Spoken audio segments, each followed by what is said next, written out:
इस किताब में जो जो लिखा है वो सही लिखा है, और जो मुसलमान कर रहे हैं वो सच्चे मुसलमान हैं, क्योंकि कुरान में जो लिखा है वही कर रहे हैं। और वो हर मुसलमान झूठा है, मक्कार है, फरेबी है, मुनाफिक है, जो ये कहता है नहीं नहीं नहीं ये कुरान में नहीं लिखा, कुरान में कुछ और लिखा है, झूठ बोलता है, क्योंकि उसको आपके बीच में झूठ फैलाना है कि आप जो 1000 साल से सो रहे थे दोबारा से सो जाए। और जब आप सो जाते हैं तो मालदा होता है, मुरादाबाद होता है, संबल होता है, मेरठ होता है, आजमगढ़ होता है, कैराना होता है, केरला होता है, कर्नाटक होता है। आपके पास जगह नहीं होती। आप जागते ही जब हैं जब तक कोई आपको आकर के आपका घर जला न दे। आप कोशिश करते हैं कि घर जला हुआ, चलो कोई बात नहीं। आपको ये बीमारी है और आपके संगठनों, नेताओं ने और आपके बड़ों ने आपको यही सिखाया है। बच्चा बड़ा हो गया, आपको क्या बनना है? हमको साहब सीओ बनना है। आप सीओ बनना है, वो सीओ नहीं बनना चाहते।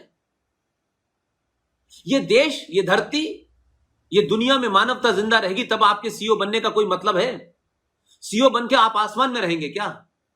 और सीओ बनने के बाद अगर आपका धर्म ही नहीं रहा, आपकी पहचान ही रही, आप अपने बाप दादाओं को नहीं भूल गए, तो फिर आपके सीओ बन के करेंगे क्या? उससे क्या फर्क पड़ जाएगा आप सीओ बन गए? ये शोहरत और दौलत जब तक तो है जब ये देश, ये समाज एक आदर्श स्थिति में है। अगर 1947 से लेकर के और पिछले 70 साल का इतिहास देखें तो उसमें यह देश दोबारा से 1946 के मुहाने पे आ गया है, और लोग खुल के कहते हैं कि राम मंदिर कोर्ट से तुमने फैसला करा लिया है, क्योंकि कोर्ट भी हिंदू थी। कल सवेरा होगा, हमारा भी दिन आएगा, हमारी भी गिनती जिस पर ज्यादा होगी, हम इसको मंदिर तोड़ के दोबारा से मस्जिद बना लेंगे। है हिम्मत इस देश में किसी हिंदू के अंदर जो ये कह सके कि मुगलों ने आज इस देश के अंदर, चाहे अयोध्या हो, चाहे काशी हो, चाहे मथुरा हो, और उसके अलावा 30,000 मंदिरों को तोड़ा है, हम उनको लेंगे, अपनी ताकत में लेंगे? किसी में हिम्मत है कहने की? हिंदू कहते हैं नहीं नहीं हम कानून से लेंगे। तो लीजिए कानून से। 150 साल के बाद आपको एक कानून से मिला है, मंदिर मिल गया है, लेकिन जो चलते फिरते हिंदू मंदिर हैं उनमें शक्ति नहीं है लड़ने की, क्योंकि उनको अंदर से कुंठाग्रस्त बनाया गया है। उनको यह समझा दिया कि लड़ना तुम्हें नहीं है। एक बापू थे जो आपको यह समझा गए कि नहीं, अगर वो तुम्हारी हत्या करें तो हमें प्यार से अपनी हत्या करा लेनी चाहिए। और आज भी ऐसे मूर्ख हैं जो मंदिरों में और आश्रमों में बुलाते हैं मुसलमानों को कि देखिए हम तो नमाज पढ़ाने के लिए तैयार हैं, लेकिन वो काबा जाने की इजाजत नहीं है उनको। आप तो उन्हें काशी के मंदिर में भी गुजर लेंगे। जो नापाक लोग हैं, जिनकी किताब आपकी मूर्ति को नहीं मानती, आपको इंसान नहीं मानती, आपका कत्ल करना चाहती है वो, तो आपका जब तक कत्ल नहीं होता तब तक भाईचारे की बात करते हैं वो। जब वो देख लेते हैं कि अब हमारी ताकत बढ़ गई है, तो जो कैराना में हुआ, जो मालदा में हुआ, जो मेरठ में हुआ, जो संबल में हुआ, जो मुरादाबाद में हुआ, वो कर दिया उन्होंने। और अभी चंद दिनों पहले बंगलोर के अंदर क्या किया? 350 गाड़ियां जला दी, आग लगा दी, आपका हिंदुओं का लाखों करोड़ों का नुकसान कर दिया, सरकार का कर दिया। उनकी जेब से क्या जा रहा है? वो टैक्स तो भरते नहीं है। अब कुछ चलेगा, चलता रहेगा इस देश में, सबको मालूम है। क्रिमिनल जस्टिस में किसी को आज तक सजा तो हुई नहीं। ललित नारायण मिश्रा नाम के एक विद्वान थे बिहार में, उनका कत्ल किसने करवाया पूरा देश जानता है। आज तक मुकदमा चल रहा है, 40-50 साल हो गए उस बात को, मुकदमा चल रहा है। मारने वाले भी चले गए, उनका परिवार भी समाप्त हो गया, लेकिन मुकदमा चल रहा है। तो वे जानते हैं कि इस देश की भ्रष्टाचार सिस्टम में किसी को भी पैसा दे दो, थाने को 25,000 रुपए पकड़ा दो और कह दो, क्या कहते हैं कि नेशनल हाईवे के ऊपर हम कुछ बना रहे हैं, 1 हफ्ते तक इधर आना मत। उसने पैसे जेब में रखे, वो 1 हफ्ते तक उधर नहीं गया। उस देर पे आपने देखा नेशनल हाईवे के ऊपर आधी सड़क पे और आधे फुटपाथ के ऊपर एक मजार बन गई। जाने कौन पैदा हुआ था जो वहां मर गया। उनका एजेंडा है जमीन घेरना। अब मजार बन गई, अब मजार हटेगी तो इस देश में सेकुलरिज्म मर जाएगा। और उस मजार को हटाने के लिए, 370 हटाने के लिए एक हिंदूवादी सरकार 70 साल में आ पाएगी, फिर वो सरकार करेगी। तो आपके तो कई करोड़ों साल लगेंगे तब जाकर के आप कुछ कर पाएंगे। तब तक आपकी गिनती कम हो जाएगी। अब आपको गिनती का संकट है। आप 2 हैं, उन्हें नहीं पाल पा रहे, वो 16 हैं, उन्हें पाल पा रहे हैं। करते वो कुछ नहीं है और आप दुनिया के सारे काम करते हैं। तो ये जो इस्लाम है, जो एक बड़ी चुनौती है, और आपके लिए नहीं है, पूरी दुनिया के लिए है। ये कोई ऐसा नहीं है कि कहते कि ये कोई चुनौती आप ही के लिए है, ये आपको इसलिए लग रही है कि आपने पहली बार सोचा कि ये है।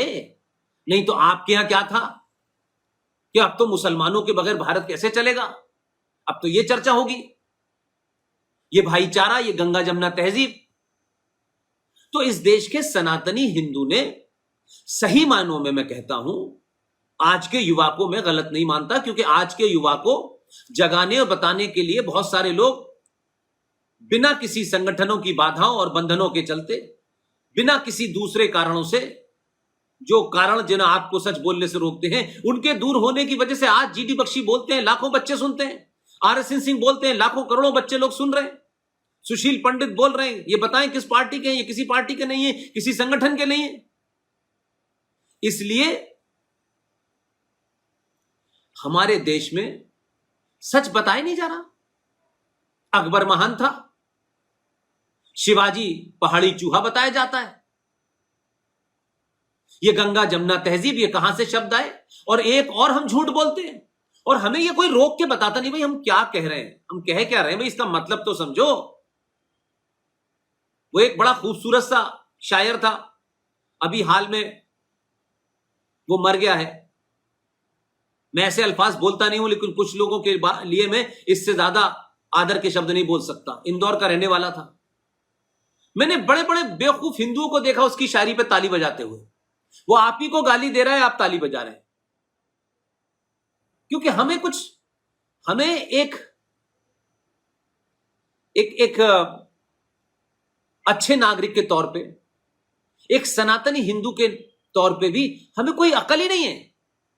हम भेड़ चाल की तरह काम करते हैं और छोटे छोटे नैरेटिव में आपको लोग फंसा देते हैं और आपकी सारी एनर्जी उसी में चली जाती है। वो जो शायरी करता था आप उस पर ताली बजाते थे। और आज क्या है, एक बहुत नारा चला इस देश में, मजहब नहीं सिखाता आपस में बैर रखना, हिंदी है हम वतन है हिंदुस्तान हमारा। क्या बात है, क्या बात है, वाह वाह वाह वाह। जिसने कहा वो कितना बड़ा मक्कार था और जिन्होंने उसको मारा उसको जूतों से पीटना चाहिए। ये ऐसे बुजुर्ग थे हमारे और चलाया हमने। इसलिए मैंने कहा राजनीति में जो लोग होते हैं, जो राज सत्ता चलाते हैं, उनका मामला अलग है। मैं मानता हूं कि डेमोक्रेसी में उन्हें वो बातें कहनी पड़ती हैं जो वो शायद यकीन नहीं करते, क्योंकि राजनीति में एपीजे अब्दुल कलाम का भी वोट आपको चाहिए, पंचर जोड़ने वाले का भी चाहिए, सब्जी बेचने वाले का भी चाहिए, फल मंडी चलाने वाले का भी चाहिए, नाई का भी वोट चाहिए। तो सबके वोट डाल चाहिए, तो फिर सबको धीरे धीरे खुश करना। लेकिन मैं कहता हूं कि राजनीति के नियम अलग हैं, इसलिए मैं राज सत्ता को अलग रखता हूं। मेरी चिंता इस बात पे ज्यादा है कि राष्ट्र को बचाने के लिए समाज को जागृत होना पड़ता है, और वो समाज जब जागृत होता है तब वो अपने धर्म को बचाता है, अपनी संस्कृति को बचाता है, अपने आस्थाओं केंद्रों को बचाता है, अपने गुरुकुलों को बचाता है, अपनी पहचान को बचाता है, अपनी वेशभूषा को बचाता है, अपने सरोकारों और आस्थाओं को बचाता है। अब आपको यह पता ही नहीं है कि धर्म क्या है, मजहब क्या है, तो आपको अपने सरोकारों का पता नहीं है। इसलिए आप जब किसी का विरोध भी करते हैं, काउंटर प्रोडक्टिव करते हैं, तो आपको पता नहीं होता। जैसे अभी 2 दिन से बहस चल रही है, क्योंकि एक तो ना पढ़ने की बीमारी हमारे यहां है, और यह भी मैं मानता हूं कि टेलीविजन में डिबेट कराने वाले भी बेचारे जो हैं, उनके पास भी लिमिटेड इंफॉर्मेशन होती है। अभी कल परसों मैंने देखा आसाम के अंदर ये जो जिहाद फैक्ट्रियां हैं, जब पाकिस्तान आजाद हुआ था तो कोई 4000 वहां जिहादी मदरसे थे, अब वो बढ़कर के 4 लाख हो गए। ऐसी हमारे देश में मदरसे हैं ये, और यहां क्या, अरे साहब मदरसों में तो हम मुल्क की शान, मुल्क के वकार के बारे में पढ़ाते हैं, मुल्क का हमारी साझा जो संस्कृति उसके बारे में पढ़ाते हैं। वहां कोई पढ़ाई वढ़ाई नहीं होती, वहां एक ही काम होता है, जिहाद। तुम्हारा आखिरी मकसद क्या है, गजवाए हिंद। तुम्हारा गोल क्या है, निजाम मुस्तफा। अब आपको बेवकूफी के नारों में फंसा करके कि हम चाहते हैं आजादी, हम चाहते हैं कश्मीर में आजादी, तो आजादी की लड़ाई तो कश्मीर में नहीं लड़ी जा रही थी, अब पता चल गया वहां तो मजहबी लड़ाई चल रही थी।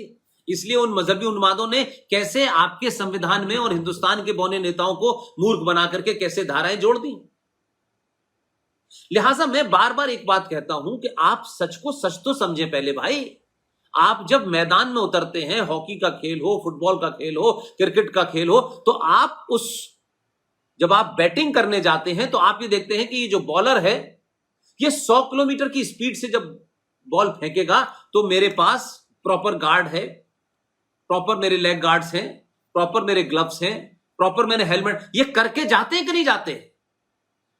हॉकी खेलते जाते हैं तो आपका शिन पैड लगा होता है, आपको पता होता है कि दुश्मन कहां कहां कमजोर जगह अटैक कर सकता है, तो आप पूरे गार्ड होकर उतरते हैं। लेकिन सनातनी हिंदू और हिंदुत्व की लड़ाई लड़ने वाले लोग अपने लोगों को जो पूरी ताकत जो उनके साथ खड़ी है उसको वो बताते ही नहीं है कि तुम्हारे यहां मैदान में उतरने से पहले चैलेंज क्या क्या है।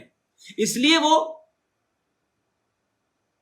प्रधानमंत्री के कहने से राजस्थान में एक युवक थाली बजा रहा था, 2 जिहादी मुसलमानों का नागवार गुजरा, उसको उन्होंने, आप यकीन मानिए, कुल्हाड़ी से उस वक्त तक मारते रहे जब तक वो मर नहीं गया। ये खबर नहीं बनी। उसकी गलती यह थी कि वो थाली क्यों बजा रहा है, वो मोदी की बात क्यों सुन रहा है, और थाली बजाना हिंदुत्व का एजेंडा है और इस्लाम के एजेंडे में तो थाली नहीं बजाई जाती, वहां तो कुछ और बजाया जाता है। तो हम इन खतरों का सामना जब भी कर सकते हैं जब हम उसको समझें वो है क्या और हमारा अप्रोच क्या है, क्या हम सही जानकारी के साथ मैदान में उतर रहे हैं, क्या हमें पता है।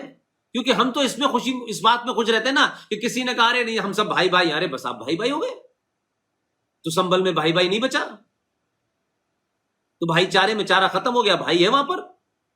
तो इस देश में 500 कश्मीर बन चुके हैं और अब आप लड़ना चाहते हैं, तो सारी लड़ाई आप सरकार से चाहते हैं कि अमित शाह जो है ये भी कानून बना दे, मोदी ये भी कानून कर दे। आप क्या करेंगे? उनकी तो सरकार नहीं है, वो तो सरकार से नहीं कहते कानून बना दे, वो एक बार निकलते हैं सड़क पे सरकार डर जाती है। और आप देख रहे हैं कश्मीर में सारे चोर इकट्ठे हो गए हैं, वैसे आपस में वो आपस में तो लड़ते रहते हैं, लेकिन जब आपका एजेंडा आता है तो सब आपको ब्लैकमेल करते हैं। इसी 70 साल से वो मक्कार जिसका बाप गद्दारी के जुर्म में जिसे नेहरू ने जेल भेजा था, शेख अब्दुल्ला, गद्दार का बेटा चीफ मिनिस्टर बन जाता है, उस गद्दार का बेटा भी चीफ मिनिस्टर बन जाता है, और देश का पहला गृह मंत्री मुसलमान जिसने हजारों हिंदुओं का कत्ल करवाया उसकी बेटी मुख्यमंत्री बन जाती है। तो हमें सत्ता चाहिए, पैसा चाहिए, रुपया चाहिए और हमें कुछ नहीं चाहिए। हमारी चोटी काट दो, हमारे मंदिरों को ध्वस्त कर दो, हमारी बहन बेटी के साथ छेड़छाड़ कर दो, हमारे बेटे को सड़क पे मार दो, हमें क्या फर्क पड़ता है, चलो कोई बात नहीं, चलो ठीक है ठीक है। हम तो वो लालची लोग हैं जो जीना भी मर मर के चाहते हैं। ये इसीलिए दिल्ली में 18 साल के लड़के राहुल राजपूत की हत्या हो गई। मैं कह रहा हूं हत्या का बदला आप नहीं लेना चाहते, लेकिन इस हत्या का चर्चा इतना होना चाहिए था कि दोबारा कोई आपको जब मारता तो वो डरता कि पूरी दुनिया में 100 करोड़ हिंदू यहां रहते हैं, अमेरिका में रहते हैं, चारों तरफ से दबाव बनेगा, तो नहीं आप करते क्योंकि आप भी निजी एजेंडों में हल्के हुए हैं।